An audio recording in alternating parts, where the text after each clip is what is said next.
서울의 번잡한 거리에서 은영은 갑자기 아버지의 손에 붙잡힌 채 끌려 나왔다. 그 손에는 은영의 핸드폰이 쥐어져 있었고 화면에는 민영과의 은밀한 메시지가 그대로 드러나 있었다. 그 순간 가족의 평화로운 저녁 식사가 산산조각나며 은영은 집에서 쫓겨나 거리로 나앉게 되었다. 은영은 추운 겨울바람 속에서 떨며 지하철을 타고 민영의 아파트로 향했다. 그녀의 마음은 혼란으로 가득 차 있었다. 어떻게 이런 일이, 아버지가 왜 내 핸드폰을 봤을까? 은영은 25살, 서울의 한 대기업에서 마케팅팀에서 일하는 평범한 여성이었다. 그녀의 삶은 늘 완벽하게 통제된 듯 보였지만 속으로는 오랜 시간 억눌린 감정이 소용돌이치고 있었다. 민영은 26살, 같은 회사 디자인팀의 디자이너로 은영과는 대학 시절부터 친구였다. 둘의 관계는 단순한 우정에서 점점 깊어지며 은영에게는 처음으로 느껴보는 자유로운 사랑이었다. 민영의 아파트 문을 두드리자 문이 열리며 민영의 걱정스러운 얼굴이 나타났다. 은영아, 무슨 일이야? 왜 이렇게 떨고 있어? 은영은 안으로 들어서자마자 무너지듯 울음을 터뜨렸다. 아빠가 우리 메시지 봤어. 나 쫓겨났어. 민영은 은영을 안아주며 위로했지만 그녀의 마음속에도 공포가 스멀스멀 피어올랐다.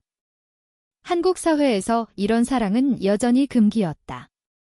특히 민영의 가족은 보수적인 시골 출신으로 그녀가 서울로 올라온 이유 중 하나가 바로 그런 압박을 피하기 위함이었다. 그날 밤, 둘은 소파에 앉아 이야기를 나눴다. 은영은 어린 시절부터 부모의 기대에 부응하며 살아왔다. 좋은 대학, 안정적인 직장, 그리고 언젠가 결혼할 남자. 하지만 민영을 만난 후 모든 게 변했다. 난 내가 없으면 안 돼. 그런데 이제 어떻게 해? 은영의 목소리는 떨렸다. 민영은 고개를 저으며 말했다. 우선 진정해. 내일 내 부모님께 솔직히 말씀드려보자. 숨기는 게 더 나쁠 수 있어. 하지만 은영은 두려웠다. 그녀의 아버지는 전통적인 가치관을 가진 사람으로 딸의 이런 면을 받아들일 리 없었다. 다음 날 아침, 은영은 용기를 내어 집으로 전화를 걸었다. 어머니의 목소리가 들려왔다. 은영아, 내 아버지가 화가 많이 나셨어. 당장 돌아오지 마. 생각할 시간이 필요해. 은영의 가슴이 철렁 내려앉았다. 민영은 옆에서 지켜보며 자신의 과거를 떠올렸다. 민영은 고등학교 때 첫사랑을 경험했지만 학교 친구들의 따돌림으로 상처를 입었다. 그 후로 그녀는 자신의 감정을 숨기며 살아왔다. 은영과의 만남은 그녀에게도 새로운 희망이었지만 이제 그 희망이 위협받고 있었다. 회사로 출근한 은영은 동료들의 시선을 느꼈다. 소문이 퍼진 건 아니었지만 그녀의 표정이 어두워 보였기 때문이다. 점심시간에 민영과 마주쳤을 때 둘은 조용히 대화를 나눴다. 우리 관계를 숨기자. 적어도 당분간은 우은영이 제안했다. 민영은 동의했지만 속으로는 불안했다. 숨기는 삶이 얼마나 피곤한지 그녀는 잘 알았다. 그날 오후, 은영의 상사가 그녀를 불렀다. 요즘 컨디션이 안 좋아 보이네. 무슨 일 있나? 은영은 고개를 저었지만 마음속으로는 모든 게 무너지고 있어라고 외치고 싶었다. 저녁에 민영의 아파트로 돌아온 은영은 피곤한 몸으로 잠을 청했다. 하지만 꿈속에서 아버지의 환한 얼굴이 나타났다. 넌 우리 집안의 치욕이야. 은영은 식은땀을 흘리며 깨어났다. 민영이 그녀를 안아주며 말했다. 괜찮아. 우리가 함께라면 이겨낼 수 있어. 하지만 은영은 의심스러웠다. 이 사랑의 대가가 너무 크지 않을까? 사회의 시선, 가족의 반대, 그리고 자신의 내적 갈등. 모든 게 그녀를 짓누르고 있었다. 며칠이 지나 은영의 어머니로부터 연락이 왔다. 집에 와봐. 아버지가 이야기하고 싶으시대. 은영은 긴장한 채 집으로 향했다. 문을 열자 아버지의 차가운 시선이 그녀를 맞이했다. 내가 그런 이상한 짓을 하고 다닌다고? 당장 그 여자와 헤어져. 아버지의 말은 날카로웠다. 은영은 눈물을 흘리며 변명했다. 아빠, 저 사랑해요. 민영 언니는 제게 소중한 사람이에요. 하지만 아버지는 듣지 않았다. 이 집에서 나가. 내가 정상적으로 살 때까지. 은영은 다시 민영의 아파트로 돌아왔다. 이번에는 더 깊은 절망감이 들었다. 민영은 그녀를 위로하며 말했다. 우리 독립해서 살아보자. 회사에서 잘 버티면 돼. 하지만 은영은 흔들렸다. 가족을 잃는다는 게 얼마나 무서운지. 그녀는 밤새 고민했다. 민영을 포기할까? 아니, 그럴 수 없어. 왜 다음 날 은영은 결정을 내렸다. 민영과 함께 이겨내기로. 하지만 이 결정이 가져올 후 폭은 아직 시작도 안 된 상태였다. 민영의 가족도 문제가 되었다. 민영의 어머니가 서울로 올라와 갑자기 방문했다. 민영아, 요즘 이상한 소문이 들리네. 너 여자랑 사귄다는 거 진짜야? 민영은 부정했지만 어머니의 눈빛은 의심으로 가득했다. 시골로 내려와. 여기서 더 있으면 안 돼. 민영은 거부했지만 어머니의 압박은 점점 세졌다. 은영과 민영은 이제 양쪽 가족의 반대에 직면했다. 회사에서도 문제가 생겼다. 동료 하나가 둘의 관계를 눈치채고 소문을 퍼뜨리기 시작했다. 은영이랑 민영이 둘이 이상해. 은영은 사무실에서 따가운 시선을 느꼈다. 그녀의 성과가 떨어지기 시작했다. 상사가 다시 불렀다. 집중해. 개인 문제는 집에서 해결해. 은영은 고개를 끄덕였지만 속으로는 무너지고 있었다. 이 모든 압박 속에서 은영은 민영에게 말했다. 우리 정말 할 수 있을까? 민영은 단호하게 대답했다. 할 수 있어? 사랑이니까. 하지만 민영의 마음속에도 균열이 생기고 있었다. 그녀는 과거의 상처를 떠올리며 이 관계가 지속될 수 있을지 의심했다.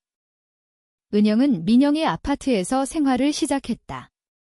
하지만 이 생활은 결코 쉽지 않았다. 매일 아침, 그녀는 거울을 보며 자신의 변한 모습을 확인했다. 눈 밑에 다크서클, 창백한 안색. 이게 내가 선택한 길인가? 은영은 출근길 지하철에서 사람들의 시선을 피했다. 서울의 바쁜 사람들은 각자의 삶에 몰두해 있었지만 은영에게는 모든 게 위협처럼 느껴졌다. 민영은 은영을 지키기 위해 노력했다. 오늘 저녁은 내가 요리할게. 내가 좋아하는 김치찌개. 이민영의 미소는 따뜻했지만 그녀의 손은 떨리고 있었다. 어머니의 전화가 매일 왔다. 민영아, 집으로 와. 내가 왜 그렇게 사는지 이해할 수 없어. 민영은 전화를 끊을 때마다 한숨을 쉬었다. 그녀의 가족은 부유하지 않았지만 전통을 중시했다. 딸의 비정상적인 사랑은 집안의 수치였다. 회사에서 상황은 악화되었다. 소문이 공공연하게 퍼졌다. 한 동료가 은영에게 다가와 속삭였다. 너희 둘이 진짜야? 조심해. 회사에서 그런 거 안 좋아할 텐데. 은영은 얼굴이 붉어지며 대답하지 않았다. 점심시간에 민영과 함께 식당에 가자. 다른 팀원들이 피하는 게 느껴졌다. 저기 봐. 저 둘이. 속삭임이 들려왔다. 민영은 화가 나서 말했다. 무시해. 그들은 이해 못해. 하지만 무시하는 게 쉽지 않았다. 은영의 상사가 그녀를 사무실로 불렀다. 은영 씨, 최근 성과가 떨어졌어. 개인적인 문제 때문인가? 은영은 솔직히 말할 수 없었다. 죄송해요.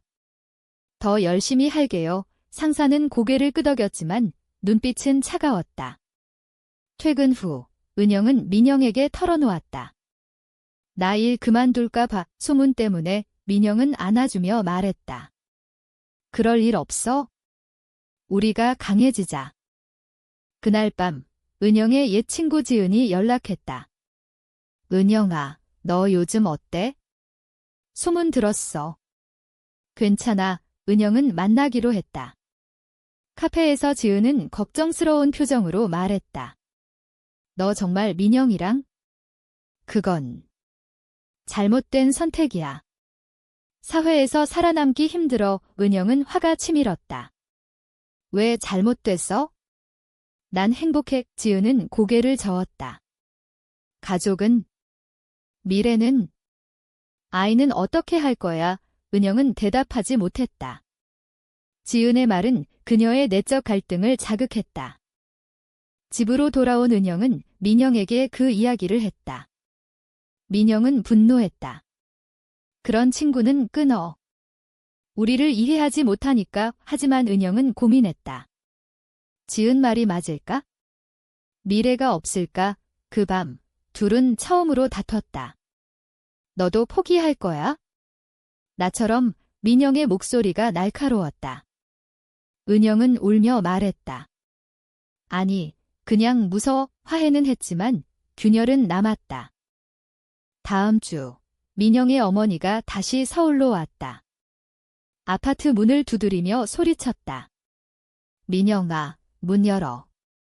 이게 무슨 짓이야? 민영은 문을 열었고 어머니는 안으로 들어서자마자 은영을 노려봤다. 너 때문에 우리 딸이 망가졌어. 당장 나가. 은영은 충격받아 물러섰다. 민영은 어머니를 말렸다. 엄마, 제발. 은영은 제 사랑이에요. 어머니는 울면서 말했다. 내 아버지가 알면 심장마비 올 거야. 집으로 와. 그 사건 후 민영은 어머니를 돌려보냈지만 그녀의 마음은 상처받았다. 엄마가 그렇게 말할 줄 몰랐어. 은영은 위로했다.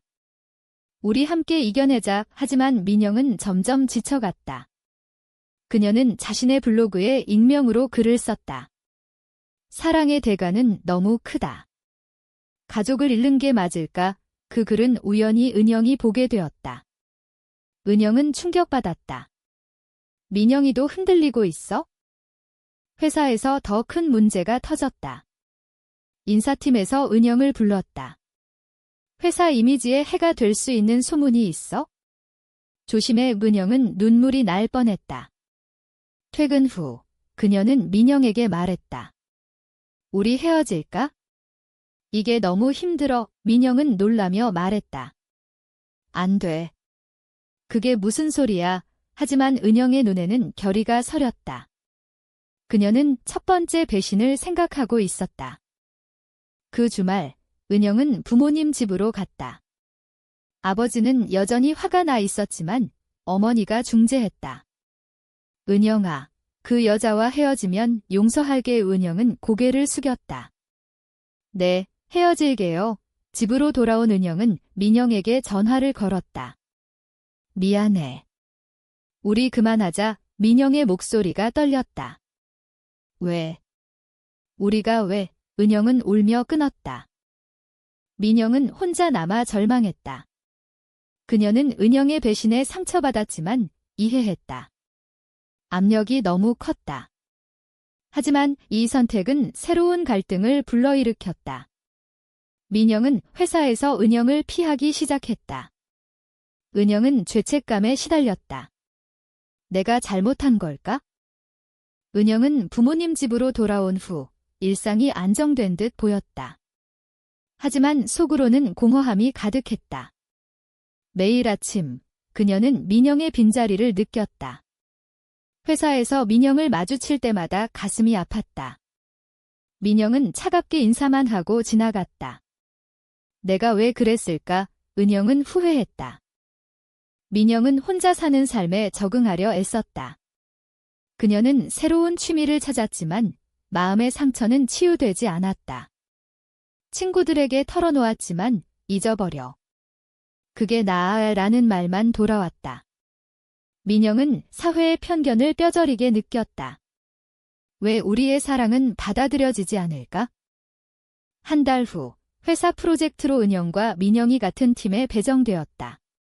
불편한 분위기 속에서 회의가 진행되었다.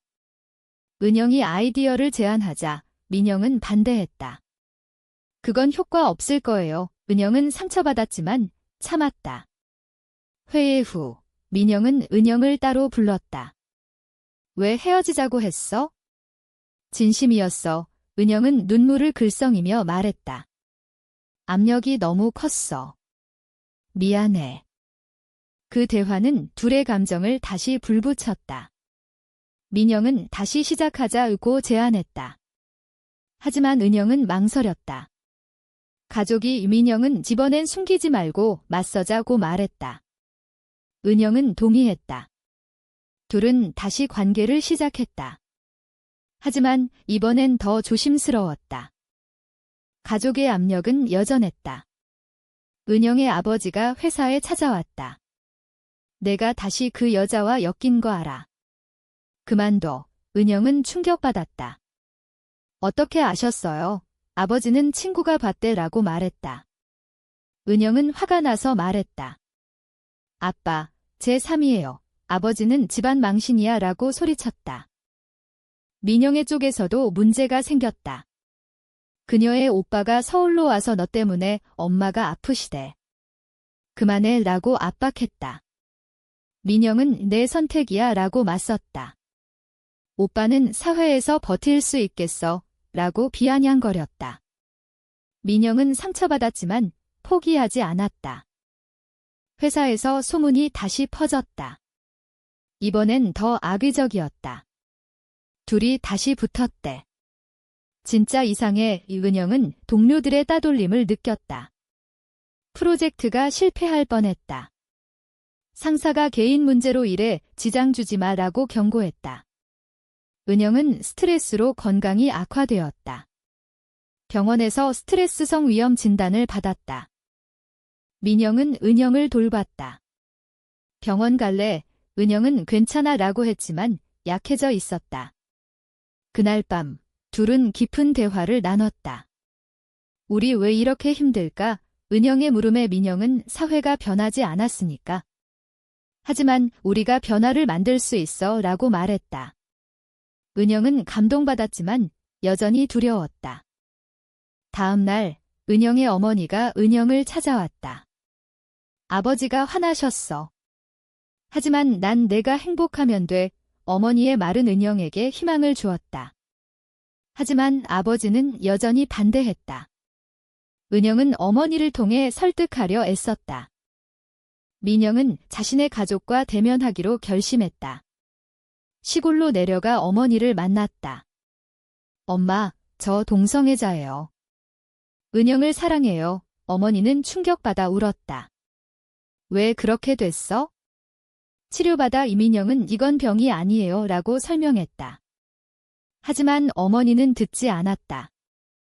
돌아온 민영은 은영에게 말했다. 실패했어. 하지만 포기 안 할게. 은영은 안아주며 함께라면 되라고 말했다. 하지만 이 대면은 새로운 갈등을 불러왔다. 민영의 오빠가 은영의 회사에 전화를 걸어 소란을 피웠다. 내 동생 건드리지 마. 은영은 분노했다. 이게 무슨 짓이야. 민영은 사과했다. 미안해. 오빠가 둘은 다시 다퉜다. 내 가족 때문에 나 피해봐. 은영의 말에 민영은 상처받았다. 화해는 했지만 신뢰에 금이 갔다. 은영과 민영의 관계는 점점 긴장감으로 가득 찼다.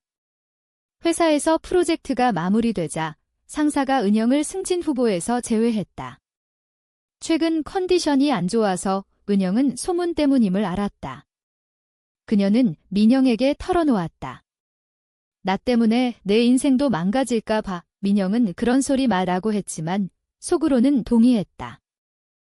민영의 건강도 악화되었다. 불면증으로 고통받았다. 꿈에서 가족의 비난이 나타났다. 넌 우리 집안의 저주야. 민영은 은영에게 물이 잠시 떨어져 있을까? 라고 제안했다. 은영은 충격받았다. 왜? 포기하는 거야? 민영은 아니, 생각할 시간이 필요해 라고 말했다. 둘은 일주일 동안 떨어져 지냈다. 은영은 혼자서 자신의 감정을 돌아봤다. 민영 없이 살 수 있을까? 그녀는 아니라는 결론을 내렸다. 민영도 마찬가지였다.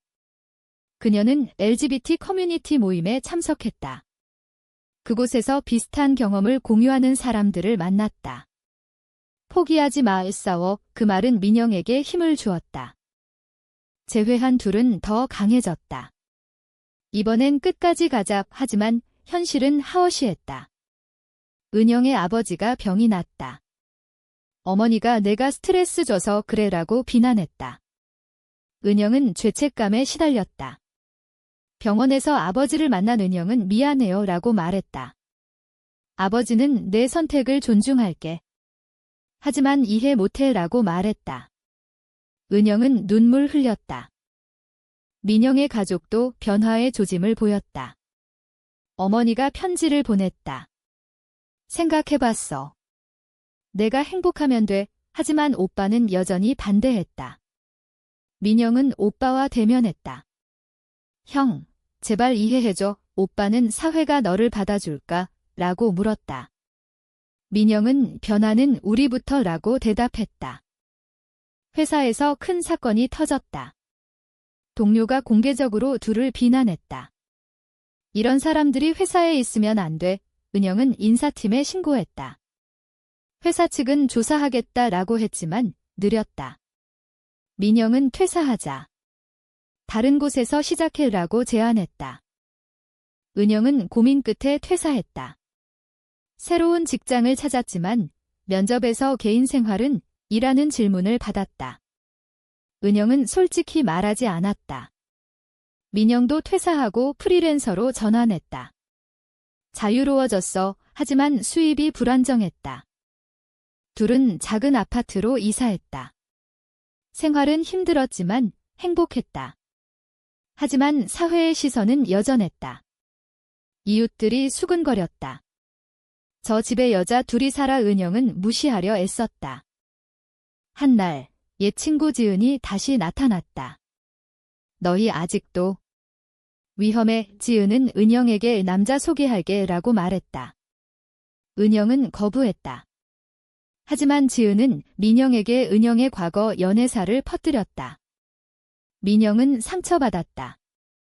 너 남자랑도 사귀었어. 은영은 과거야 라고 설명했지만 민영은 의심했다. 이 배신은 둘의 관계에 큰 타격을 주었다. 민영은 믿을 수 없어 라고 말했다. 은영은 울며 미안해. 숨겼어의 화해는 했지만 신뢰는 회복되지 않았다. 더 큰 충돌이 왔다. 민영의 오빠가 아파트를 찾아와 소란을 피웠다. 내 동생 데려가. 은영은 경찰을 불렀다. 오빠는 체포되었다. 민영의 어머니가 너 때문에 가족이 망가졌어 라고 비난했다. 민영은 무너졌다. 은영은 민영을 위로했다. 우리 이겨낼 수 있어. 하지만 민영은 포기할까 봐라고 속삭였다. 은영과 민영의 삶은 이제 벼랑 끝에 서 있었다.